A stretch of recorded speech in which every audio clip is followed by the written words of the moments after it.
Yeah, we're here on a still baking hot home park pitch, just minutes after Argyle 0, Bristol City 1. How do you think it went?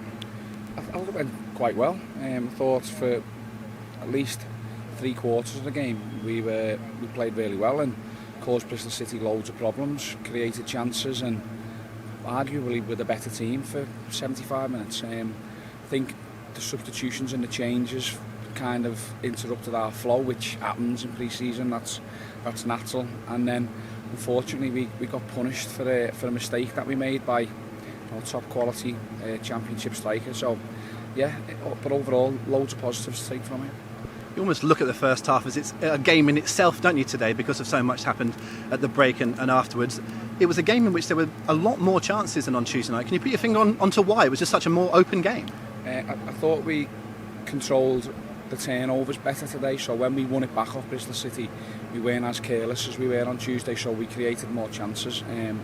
We had a lovely little turnover right on the edge of our box that Adam Randall sets Finnazaz off, and then I think that was probably our best chance. Mikel Miller, we had a 3v2 or it might have been a 4v2 and we put the chance wide. So I just thought we were better in possession.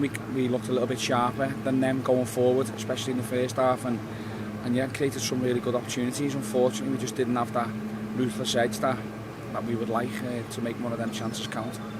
You mentioned substitutions. I guess it's a bit of a necessary evil at this time of pre-season, isn't it? And again, on a hot day like today, you've just got to cycle everybody and make sure they get the right amount of minutes, really. Yeah, so today we got an hour into Finnazaz and Danny played 30 minutes, so they both played 90 minutes now in a week, which is great. Panucci Kamara gets his first 30 minutes, which is very good. Brendan Galloway coming back is a massive positive. And the two wing-backs played 45 minutes each because we didn't want to give them too much work to do because they played an hour on Tuesday. So yeah, you're right, that's what pre-season's about. It's about giving all your squad minutes, it's about getting the rustiness out, but looking at some things that we want to work on, which I'm really pleased with, how it's all going, and we'll just have to sharpen up and tighten up in the next 2 weeks before we get going for real. Feels like everyone's learning at this stage, the players getting used to each other, you learning about the squad that you've got. Do you feel, obviously you're not going to share it with us, but do you feel that you've learned a lot certainly over the last few days about the players you've got at your disposal? Yeah, definitely. I think just everyone can see the squad's strong. Look at the bench that we had today who were coming on. We've got two lads still to come back from injury who make us more competitive, and hopefully we bring in one, possibly two more signings as well before the kick-off. So I'm really pleased with how the pre-season's gone. We've played two championship teams here, and I've more than matched both of them, so that's good signs. Now we've got to go into next week against Torquay and Yeovil and go and show that we're better than them. We're playing in a better division. We need to move the ball really quick and hopefully be more ruthless with the good play and the opportunities that we're creating.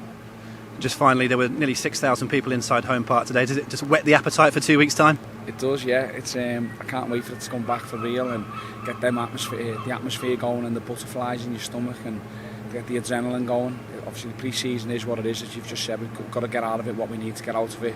But when all of the fans are back in here next week against Barnsley, next time we're here, it's going to be something special, and hopefully we put on a good performance for them. We all can't wait.